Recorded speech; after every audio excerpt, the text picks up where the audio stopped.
Hello friends, तो कैसे हैं आप सब। आई होप कि सब बहुत अच्छे होंगे। एक बार फिर स्वागत है आपका हमारे चैनल एसएससी ऑलराउंडर पर। जैसा कि आपको पता ही होगा, मेरा नाम गणेश सैनी है और मैं एएसओ एंड सीएसएस हूँ एसएससी सीजीएल से। आज का जो वीडियो है वो आप ज़रूर देखें। इवन मैं कहता हूँ यार, ये जो छोटे छोटे वीडियोज में आते हैं ना, जो कुछ टॉपिक को लेके आते हैं, कुछ चीज़ों को लेकर आते हैं, वो सुन लिया करो। अगर आपको पहले से भी पता है 2x की स्पीड में सुन लो, ठीक है। बट ये काफ़ी हेल्प कर जाते हैं कभी कभी, क्योंकि थोड़ा जो एक्सपीरियंस रहा है मेरा, क्योंकि मैं भी जो ये गाइडेंस सेक्टर में हूँ वो 2-3 साल मुझे हो चुके हैं ऑलमोस्ट, ठीक है। काफ़ी एक्सपीरियंस हो चुका है कि यार कहाँ कहाँ दिक्कत आती है, मुझे कहाँ कहाँ दिक्कत आई थी। थोड़े थोड़े वीडियो सुन लोगे तो काफ़ी हेल्प होगी। कोई ऐसी चीज़ें होंगी जो आप शायद नहीं कर रहे होंगे और फिर करने लगेंगे, पता चलेगा अच्छा ये तो मैं कर ही नहीं रहा था। थोड़ा सा ये इन वीडियो को 2x स्पीड में सुन लिया करो। वीडियो अच्छा लगे तो वीडियो को लाइक कर देना। चैनल पर नए हो तो चैनल को सब्सक्राइब कर लें, ताकि इसी तरह के जो अच्छे वीडियोज़ हों, कुछ अच्छी चीज़ें हों, टिप्स हों, आपको पता चलती रहे, ठीक है। मैं ऐसा नहीं कर रहा कि बहुत बड़ा रोल प्ले करती है ऐसी ये चीज़ें, बट हाँ कुछ माइनर जो चीज़ें हैं, जो माइनर रोल है वो ये ज़रूर प्ले करती है, और काफ़ी जो माइनर रोल है वो भी काफ़ी बड़ा इम्पैक्ट डाल देता है तैयारी में, ठीक है। देखिए, आज हम बात करने वाले हैं कि पीवाईक्यू की अहमियत कितनी है। जब वेंडर चेंज हो चुका है तो पीवाईक्यू अब कितना वेटेज रख सकता है, पीवाईक्यू को कितना करना चाहिए या नहीं करना। आपके एग्जाम तक आई थिंक कि हाँ चेंज हो जाएगा आपका पेपर। हो सकता है कि नया वेंडर ही बनाए, जितना लग रहा है हो सकता है कि इट में नॉट हैपन, बट मुझे लगता है कि हो जाएगा तब तक चेंज। जो जितना भी चल रहा है, जैसे जैसे सीपीओ का नोटिफिकेशन आना था वो अभी डिले हो रहा है, वो शायद इसी वजह से डिले हो रहा है कि जो नया वेंडर आएगा या उस प्रोसेस में टाइप चीज़ों में ये शायद डिले हो रहा है। हो सकता है कि आपका पेपर नया वेंडर बनाए।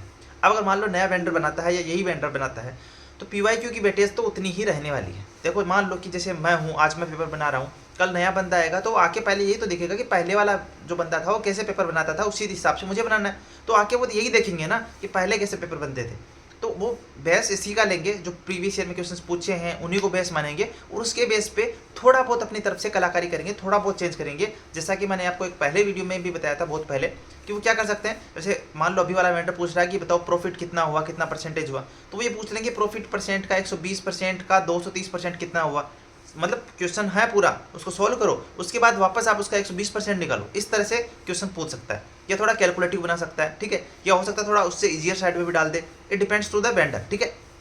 तो ये थोड़ा बहुत चेंज आ सकता है। बाकी पीवाईक्यू की कंसेप्ट और वो चीज़ें वही रहने वाली है। तो आपको पीवाईक्यू वाली बुक को तो वैसे ही करना है जैसे लगाते आए हो। और अगर अभी तक भी आपको भ्रम है ना इस चीज़ का कि मैं तो ऑनलाइन प्रैक्टिस कर लूँगा, बुक नहीं लगाऊंगा, तो ये भ्रम छोड़ देना। बुक जब तक सही से नहीं लगाओगे 3-4-5 बार, क्योंकि उससे होता क्या है बुक से, कि आप एक ही कंसेप्ट को, जैसे आपने मान लो परसेंटेज के सारे 300 क्वेश्चन लगाए, उस बुक में से 400 क्वेश्चन लगाए, ठीक है। एक बार लगाए आपने, उसमें से जो नहीं आए, जो आपको हार्ड लगे, वो हाईलाइट किए। फिर जब दूसरी बार जो नहीं आ रहे थे, जो हाईलाइट किए थे, उनको दोबारा किए, फिर 3 बार किए, फिर 4 बार किए।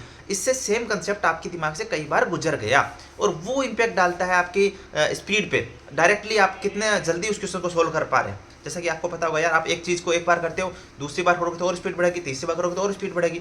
तो वहाँ एक पॉइंट हो सकता है जहाँ आप अभी लैग कर रहे हो। जो पहला पॉइंट जो मुझे लगता है ज़्यादा लोग लैग करते हैं, वो यही है कि बुक से पीवाईक्यू लगाने से डरते हैं। लगाते हैं तो कि 30 लगा लिया, चलो ठीक है अब ऑनलाइन कर लेता हूँ, 40 लगा लिया, ठीक है। अगर हिम्मत है तो लगाओ यार, 50 क्वेश्चन लगाओ, 70 लगाओ, 100 क्वेश्चन लगाओ। अगर आप दूसरा अटैम्प्ट दे रहे हो तो सेकंड अटैम्प्ट है तो पर डे 100 क्वेश्चन आपके होने चाहिए मैथ्स में। इससे कम तो होने ही नहीं चाहिए। अगर फर्स्ट अटैम्प्ट है तो हाँ 50 से 70 क्वेश्चन आप डेली अभी से लगाना शुरू कर दो, ठीक है। तो आपको 23 से लेकर CGL 23 pre, CGL 22 pre, CGL 21 pre और CGL 20 प्री, ये 4 साल के प्री के मॉक आप लगा दो। प्रीवियस ईयर वाले आपको मिल जाएंगे टेक्स्ट बुक पे, ऐप पे, या किसी भी ऐप पे जिसका आपने पास ले रखा है, प्रीवियस ईयर के पेपर होंगे, वहाँ से ये 4 लगा दो। और प्लस CGL 22 मेंस और CGL 23 मेंस के सेट लगा दो। पहला आपका एम, पहला आपका गोल यही होना चाहिए। और अगर आप अब, जब हमारे पास इतना टाइम है अभी CGL प्री को लेके, 6 महीने अभी भी है प्री को लेके, तो अगर अब भी आप ये इतना करके भी नहीं जाते ना, इट मीन्स कि यार आप नहीं हो, मतलब अभी भी आपका सिलेक्शन इस बार तो आपको नहीं होना चाहिए। आपका सिलेक्शन नेक्स्ट ईयर हो सकता है, बट इस बार नहीं होना चाहिए। क्योंकि यार आप जो बेसिक चीज़ें हैं ना, कि यार मैं कम से कम प्री के पेपर तो लगा दूँ 20, 21, 22, 23 के, वो ही नहीं कर लिए। मेंस के पेपर भी नहीं किया आपने। पहला आपका टारगेट ये होना चाहिए कि सबसे पहले तो ये निपटा दो एक बार। दोबारा निपटा दिया तो भाई खतरनाक, आप एक अलग लेवल पे जा रहे हो। बट अगर एक बार भी नहीं किया तो आप सिलेक्शन से दूर जा रहे हो। तो आपका टारगेट होना चाहिए 20 से लेकर 23 तक के ये प्री के सेट, मेंस के सेट लगा दूं। वो जो पीवाईक्यू वाली बुक है उसको 3 से 4 बार लगा दूं, ठीक है। और मैं ये चारों सब्जेक्ट की बात कर रहा हूँ, एक सब्जेक्ट की नहीं, चारों सब्जेक्ट की बात कर रहा हूँ, ठीक है। इंग्लिश, मैथ्स, रीजनिंग और जीके। तो ये आपको बेसिकली ये करना ही है। डेली आप इस बात को ठान लो कि मुझे डेली एक मॉक तो प्रीवियस ईयर का लगाना है, वो प्रैक्टिस के तौर पे लगाओ, उसको मॉक स्कोर से कंपेयर मत करो। उसको ये मत देखो कि मेरे परसेंटाइल इतने आए, उसको ये मत देखो कि मेरा मॉक टेस्ट स्कोर कम क्यों आ रहा है। उसको ये देखो कि मेरे प्रैक्टिस करनी है प्रीवियस ईयर क्वेश्चंस की, और उसको अगर मैं मॉक फॉर्मेट में कर रहा हूँ तो वो द बेस्ट है। और वो आ रही है मेरी कहाँ से, प्रीवियस ईयर की 20, 21, 22, 23, जो कि आपके लिए बहुत इंपॉर्टेंट है। वहाँ से आपको डायरेक्टली कंसेप्ट दिखेंगे, क्योंकि जो लेटेस्ट पैटर्न है उस पर बेस ही नए क्वेश्चंस बनने वाले हैं। नए बनेंगे तो भी वो उन्हीं कंसेप्ट पे बनने वाले हैं जो पुराने, ठीक है। सो ये आप जरूर कर लें, कम से कम एटलीस्ट। अब ये हो जाए तो उसके बाद आप 19 पे जा सकते हो, 18 पे जा सकते हो। जितना प्रीवियस ईयर को आप टेस्ट दोगे, जितना आप प्रैक्टिस करोगे, उतना ही आप फ्लोरिश होगे। तीसरी बात, थोड़ा सा कैलकुलेशन पे जरूर ध्यान देना। नया वेंडर आ रहा है, हो सकता है कैलकुलेटिव पेपर बना दे, ठीक है। सो ये कोई वो ज्ञान वाली बातें नहीं है, बट थोड़े छोटे पॉइंट है जो हो सकते हैं, तो उन पर आप अगर ध्यान दे लोगे तो अच्छी बात है। डेली आप 10-20 है ना कैलकुलेशन लो, मल्टीप्लिकेशन वाले, डिवाइड वाले, ठीक है, एडिशन वाले भी ले लो, क्योंकि उसमें ये हमें लगता है कि मैं कर लूंगा, बट होता नहीं उतना फास्ट एग्जाम में। जब एग्जाम में आता है ना 27 और 35 को जोड़ना है, भाई हवा निकल जाती है। 27 और 35 फिर लिखते हैं 27 और 35, तो प्रैक्टिस करोगे 27 में 5 जोड़ लेता हूँ 32, और फिर मैं 30 जोड़ लेता हूँ, तो ऐसा 62, ठीक है। तो इस तरह से अगर दिमाग पर डेली प्रैक्टिस करोगे तो ये चीज़ें जल्दी होने लगेगी। अदरवाइज वहाँ हवा निकल जाती है जब कैलकुलेशन देखते हैं। नॉर्मल सी कैलकुलेशन में जब भाग देना हो रहा है कि 116 में भाग देना है हमें 8 का, तो वो भी नहीं हो पा रहा, तो भाई थोड़ी प्रैक्टिस कर लो, है ना। थोड़ी सी प्रैक्टिस करोगे सब हो जाएगा। तो कैलकुलेटिव पेपर बने तो आपको अच्छा करना है, ठीक है। ये बेसिक नीड है अभी मैथ्स की, तो थोड़ा कैलकुलेशन पे जरूर ध्यान दें। डेली टेबल्स और ये सब रिवाइज करते रहें। वोकेबलरी को डेली आप 50, 100, 150 देखते रहें अगर पहले से कर रखी है तो। अदरवाइज डेली 50-50 वोकेब तो करते ही रहें, ठीक है। और ओवरऑल ध्यान देना है हमें PYQs पे और रिवीजन पे। रिवीजन को कभी मिस मत करना। मॉक टेस्ट की जो कॉपी बना रखी होगी, जो मॉक टेस्ट एनालाइज करते हो, जो भी प्रीवियस के मॉक लगाओ या नए मॉक भी लगाओ, जो भी मैंने अभी कहा है वो प्री और मेंस के पेपर देने आपको, है ना। तो उसमें जो भी क्वेश्चन है जो आपको लग रहा है कि यार ये अच्छा क्वेश्चन है, या ये मेरे को तुरंत नहीं आया, या इसमें अच्छा कंसेप्ट है, इसमें मैं भूल सकता हूँ, इसमें मुझे ज़्यादा टाइम लग सकता है, वो उस कॉपी में नोट कर लो।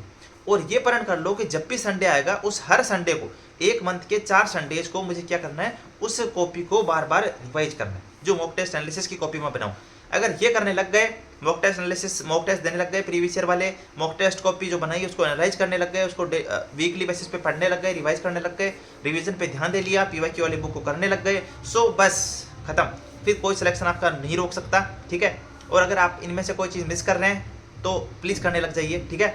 और कमेंट करके जरूर बताइए कि क्या आप मॉक टेस्ट की कॉपी बना रखी है, आपने रिवीजन कर रहे हो या नहीं कर रहे हो, ठीक है। और कोई डाउट हो तो आप कमेंट सेक्शन में पूछ सकते हैं, हम डिस्कस कर सकते हैं, ठीक है। सो ये एक जनरल वीडियो था एज ए बड़े भाई छोटे भाई, बस बात करनी थी कि थोड़ा चीज़ें जो आप अगर मिस आउट कर रहे हो तो उनको इम्प्रूव कर लो, ठीक है। ये चीज़ें वो है जो मुझे लगता है कि यार करनी चाहिए थी और मैं और बेहतर तरीके से कर सकता था। तो मेरा टाइम तो गया, अब आपको करना है, तो अच्छे से पढ़ो, ठीक है। कोई भी समस्या हो तो आप इंस्टाग्राम पे भी फॉलो कर सकते हो, वहाँ भी मैसेज कर सकते हो। अदरवाइज हमारा टेलीग्राम चैनल और टेलीग्राम जो ग्रुप है, डाउट ग्रुप, वहाँ भी आप डाल सकते हो, ठीक है। सो जिनके लिंक आपको डिस्क्रिप्शन मिल जाएंगे उन्हें जाकर जरूर ज्वाइन कर लेना। फिर मिलते हैं नेक्स्ट वीडियो के साथ। चैनल पर नहीं हो तो चैनल को सब्सक्राइब जरूर करके जाएँ और वीडियो पे प्यार अपना जरूर दिखाएं, लाइक और कमेंट करें, ठीक है। Bye bye friend.